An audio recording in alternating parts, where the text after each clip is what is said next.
Sunday, August 6th. Clear and pleasant. I am no better.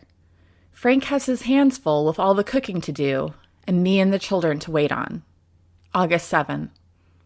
We came as far as Green River, a nice stream, with water as clear as can be and running very swift. They had to raise the wagon beds to cross. August 8th. I am still sick and feel very sad. The doctor told Frank he would have to stop traveling with me, or I could not stand it many days longer. Anne and the Miss Rhines are washing. Mary Rhine washed some for me. Frank cut my hair off short and thinned it out as best he could. August 9. I have more fever and feel worse. They are all sitting around and look very much discouraged. August 10. I feel a little better. The wagons are passing us all the time, going on. August 11. I still feel a little better. Nothing of interest has occurred today, only they have been feasting on currant tarts all the time. August 12th. I feel better, though very weak. Frank lifted me out on the wagon and put me on a bed in the shade. The mountains look worse than ever. Sunday, August 13. I have no fever, though I am very weak. About 12 o'clock today, Nellie Kerford died. Frank is making her a coffin. August 14. A very warm day. Nellie was buried about 11 o'clock on the banks of Green River, close to a ranch. I'm Jen Globius, and this is the Helonaki Deep Dive, a podcast about the process of mapping and analysis for historical and archaeological research using open source tools. In this episode, I'll discuss sickness in Ruth Shackelford's diary and along the Oregon Trail in general, and how playing the game Oregon Trail compares to the experiences in Ruth's diary. I'll also talk a bit about a new source for the Shackelfords' journey. Let's dive in. Happy New Year. And I'm sorry to open up the new year with entries about sickness, but I wanted to talk about these entries this 1 week, or a little over a week, where Ruth Shackelford was sick and they had to stop traveling because she was so ill. And it just gives you a sense of what illnesses were like along the trail a bit, because it includes that they were told to stop traveling. Ruth's husband, Frank Shackelford, cut her hair off and thinned it out, which was a common practice at that time when people were sick. And there was also the death of Nellie Kerford, who had traveled as part of their wagon train, at least since they had crossed the Missouri River into Nebraska. So I want to start off a little bit and just talk about illnesses on the pioneer trails. And I'm using 3 basic sources, all of which I'll link in the show notes. They're all websites. One is for the Greene County, Iowa Historical Society, which has some information on illnesses. The Oregon Trail Center website has more information. And then the National Park Service's website for Scotts Bluff also has information that I'll be pulling from.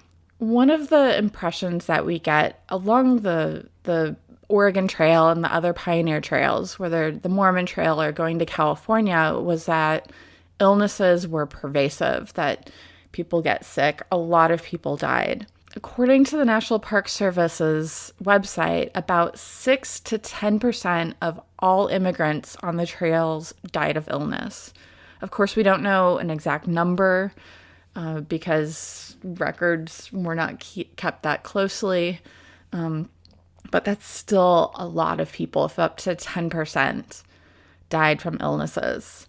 Those illnesses, the main problem was cholera, but there were also smallpox, flu, measles, mumps, tuberculosis, and then something called mountain fever as well. Cholera sounds nasty. And any cholera outbreaks we've had in the present day are just awful and to be avoided. So symptoms of cholera are nausea, vomiting, chills, thirst, diarrhea, and violent spasms. And cholera itself has a death rate between 50 and 90%. So that's not something you want to catch. Cholera is usually spread by water that's contaminated by sewage. And this was actually proven later on. There's an early map, what some people have called an early attempt at geographic information systems or doing analysis with a map, is John Snow's cholera map of London, where he mapped occurrences of deaths from cholera using bars in different houses. And he also indicated the water pumps and helped correlate that deaths in certain houses came because people were getting their water from certain pumps that were contaminated. And I'll put a link to that, to John Snow's cholera map as well, because it's interesting. So contaminated water is the major source of spreading cholera, but it can also be done by spread through people, animals, and handling the clothing and bedding of victims, which is bad in a wagon train when you're in confined spaces and you have no choice but to be interacting with people in your wagon and then more probably in the rest of the train. And then the other illnesses that were possible, smallpox is not something you want to go through, or flu, measles, mumps, tuberculosis. Not great. Another one, mountain fever, is described in some accounts. And this could be something that included intestinal discomfort, diarrhea, headache, skin rashes, respiratory distress, and fever. Now, we don't know exactly what Ruth Shackelford had as the entries. I just know they were traveling through what is now Wyoming. They were in the mountains, and she had this over a week where she was ill, to the point where they had to actually stop traveling beside the Green River. And so it must have been very extreme, since their doctor was like, okay, you have to stop traveling or she will die. And that would sometimes happen. Sometimes the wagon trains would hold up if someone was very ill, if they thought they were going to pass that day. And also another detail that I found that was not happy, and I wanted to bring this up because Ruth mentioned that Nellie Kerford was buried along the trail near the Green River by a ranch. And this lovely detail from the Oregon Trail Center is that burials would sometimes be in the middle of the trail so that the grave would be trampled over by all the oxen and horses and wagons and people, and that would prevent wolves from catching the scent. So on a lighter note, I didn't do much mapping for this episode, but because it was the holidays, I decided to play the game Oregon Trail. So this is the version from around 1990. It's available on the Internet Archive, and this is the old school, no animation, corny music, very hard game, which is what I remembered. I played this in junior high. This is before we had our own computer, and in our geography classroom, there was an old Apple computer, which when we were done with our homework, we could sometimes play Oregon Trail. And honestly, I can't remember ever beating the game. I'm not great at video games, but was still something different to do. And the game is very educational. It was originally created to be educational, and it certainly is. I went about as expected. I played completely through it once, and I did not make it to Oregon. Here's some excerpts of my playthrough. So it's 1848. Your jumping off place for Oregon is Independence, Missouri. You must decide which month to leave Independence. So this is taking place 1848, which was much, much earlier than the Shackelfords. They traveled nearly 20 years later in 1865. And also, this isn't giving a choice for where to leave from. It's just you go to Independence or else you leave from Independence. But which wasn't the case by 1865 and probably wasn't really before then either. All right, Kansas River crossing. Would I like to look around? Well, yeah.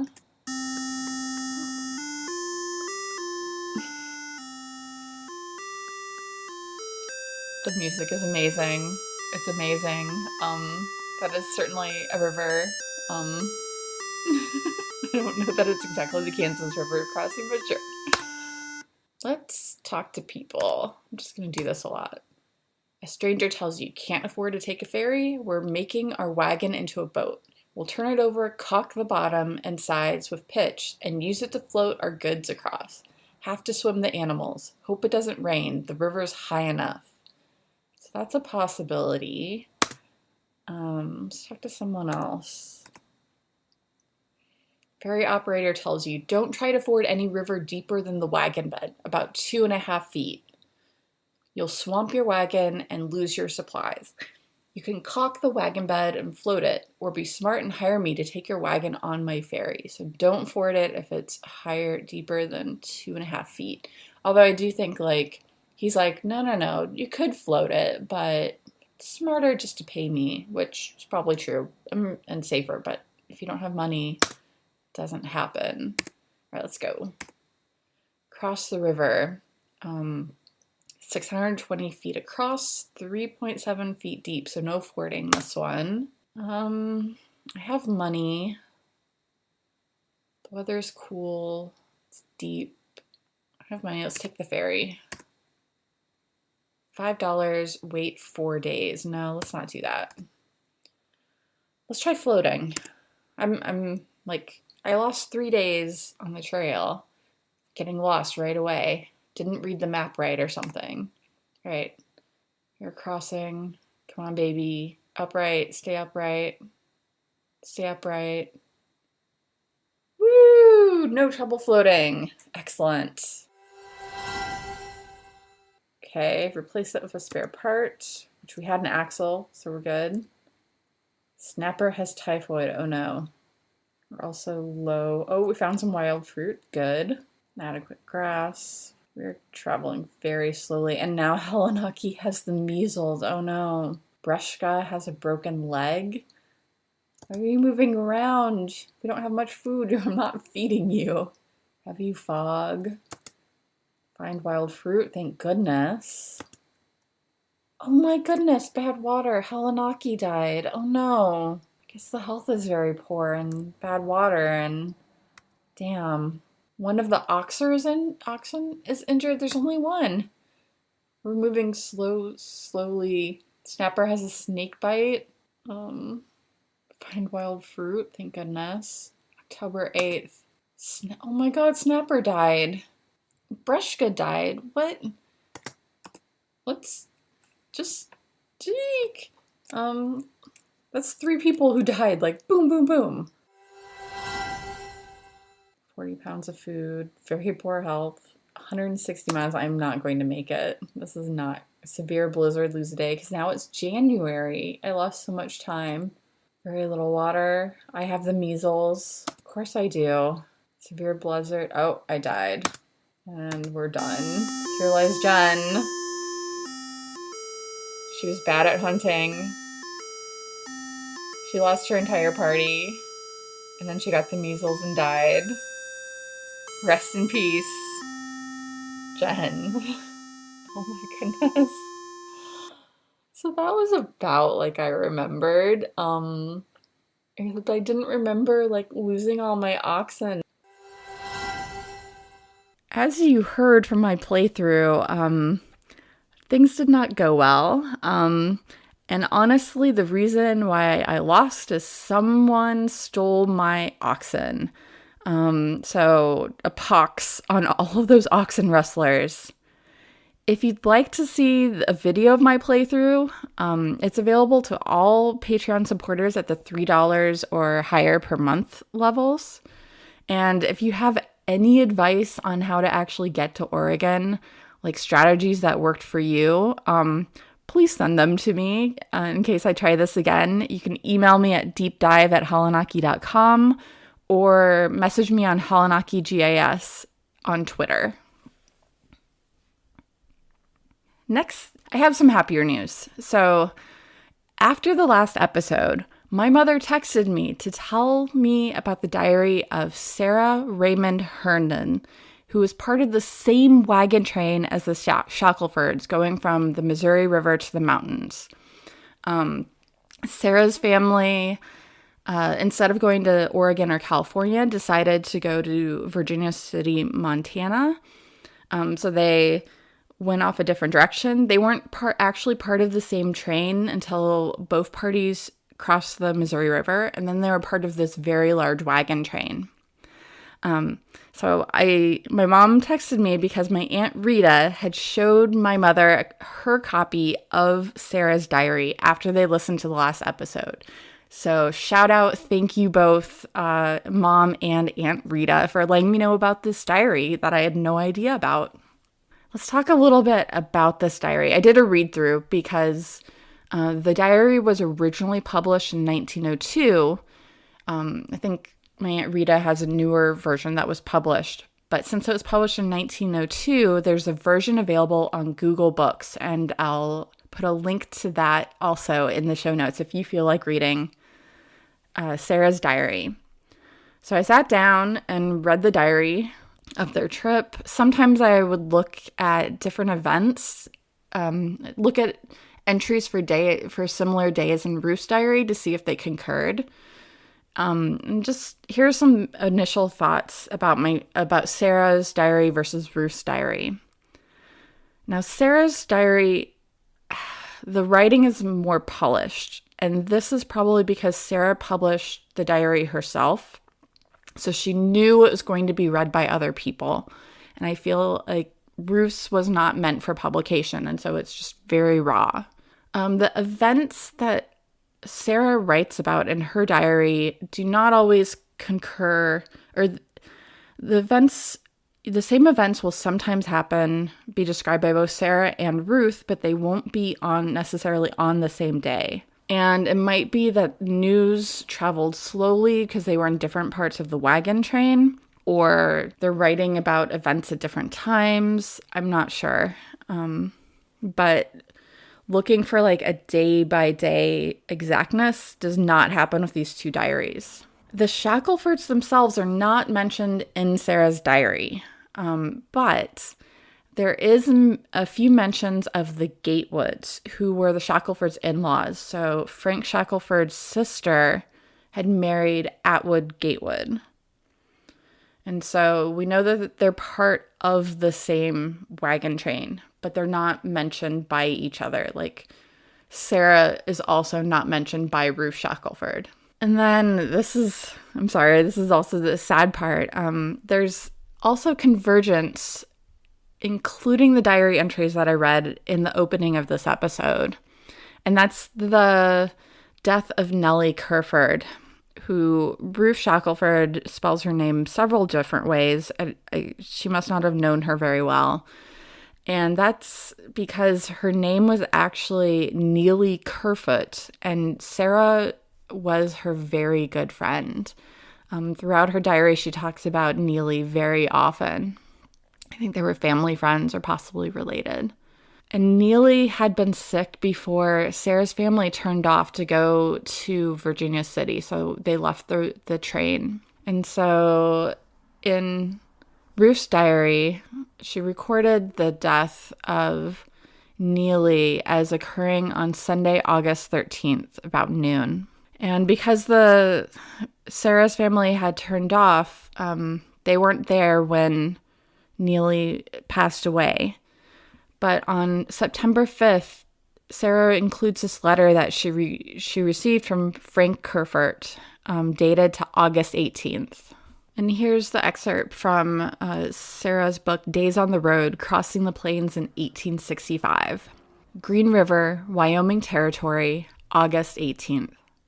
Dear Miss Sally, I write to tell you of our very great sorrow. Precious Neely is gone.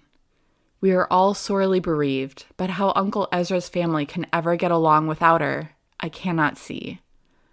Any member of the family, except Uncle, could be spared better than Neely. She got very much better, and the doctor said if Uncle would stay there another week, he was sure Neely would be well enough to travel without danger of a relapse. But if she had another relapse, she could not be saved. The Hardingbrook train left Monday morning. Mrs. Hardingbrook was much better. The Gatewoods and Ryan stayed with us. Neely was much better. She sat up in bed some. That night, Uncle Ezra did not sleep at all. He was so afraid of Indians. The next morning, as Neely had a good night's rest and was feeling stronger, nothing else would do, but we must move on to Green River, where the soldiers are. We started about 9 o'clock and drove 25 miles without stopping. It was very hot and dusty. Uncle drove the family wagon and watched Neely carefully. After a time, she seemed to be sleeping quietly, so he thought she was all right. But it was the sleep from which there is no waking in this life. Dr. Howard and Dr. Fletcher were both at Green River, and they both worked all night trying to rouse her, but without success. At early dawn, Neely's sweet spirit took its flight, and we were left desolate. Miss Sally, do you remember Carpenter? The young man that made Uncle Ezra so mad by pretending to go into hysterics when the Ryan girls were leaving the train? When he heard that Neely was gone, he went out on the mountain and found a large, smooth, flat stone, white as marble, but not so hard, and engraved Neely's name, age, and date of her death on it, to mark her resting place. He worked all day upon it, and at the funeral he placed it at the head of her grave. And if you ever go over this road, it will not be hard to find Neely's grave. We gathered wildflowers and literally covered her grave with them. Darling Neely, our loss is her gain, for we all know that she was an earnest, devoted Christian. We will start on our now sorrowful journey tomorrow. I wish you were here to go with us, but hope you will be successful where you are, and happy too. Mrs. Hardingbrook was much worse after they came here. That hot, dusty drive was hard on well people. For sick people, it was terrible. When Neely died, she was very low, but she has rallied, and the rest of the train will move on tomorrow. But Mr. Hardingbrook will stay here with his wife until she is entirely restored, and they will go to Virginia City on the coach. I'll send love to you.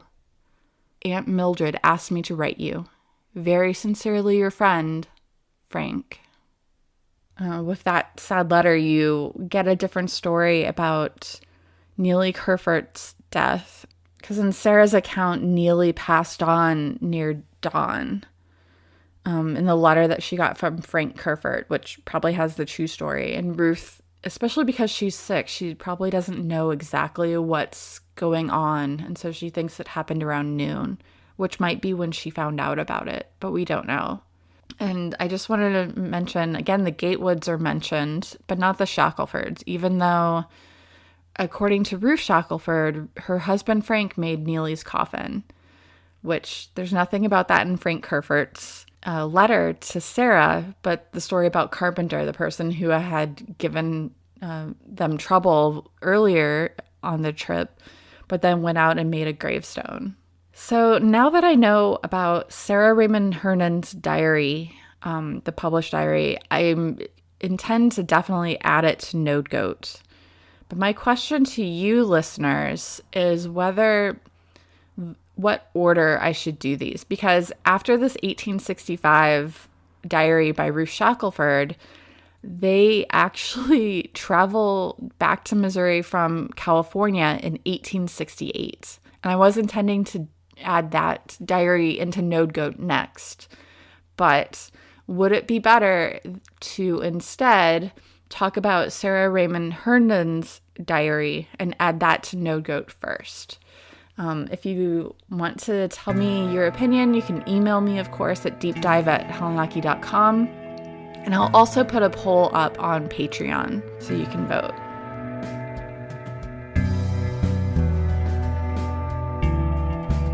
If you enjoyed the Helonaki Deep Dive, please subscribe or leave a review and tell a friend about it. To support the Helonaki Deep Dive financially, you can become a supporter on Patreon for as little as $1 per month. The Helonaki Deep Dive is written and produced by me, Jen Globius of the Helonaki. The theme music is Deep Ocean Instrumental by Dan O of danosongs.com. Thanks for listening.